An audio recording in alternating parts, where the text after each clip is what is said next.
তুমি আমার খোঁজ নাও না ইচ্ছা করে, আর আমি তোমার খোঁজ নিতে পারি না অধিকার নেই বলে। যেখানে অধিকার নেই সেখানে কোন মুখে তোমাকে বলবো কেমন আছো পাখি? মনে পড়ে না আমায়? জানো, প্রতিদিন কতবার তোমার খবর নিতে ইচ্ছা করে, হয়তো তুমি কোনোদিন বুঝবা না। অনেকবার ফোনটা হাতে নেই, অনেকবার মনে হয় শুধু একটা মেসেজ লিখি, কেমন আছো? কিন্তু লিখতে গিয়েও থেমে যাই, কারণ হঠাৎ করে মনে পড়ে যায় তোমার জীবনে আমার আর কোনো অধিকার নেই। এক সময় তুমি ছিলে আমার প্রতিটা দিনের শুরু আর শেষ। তোমার সাথে কথা না বলে দিনটা অসম্পূর্ণ লাগতো।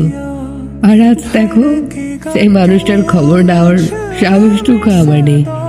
কি অদ্ভুত, তাই না? ভালোবাসা এক সময় মানুষকে খুব কাছাকাছি এনে দেয়, আবার এক সময় এমন দূরে ঠেলে দেয় যে চাইলেও আর কাছে যাওয়া যায় না।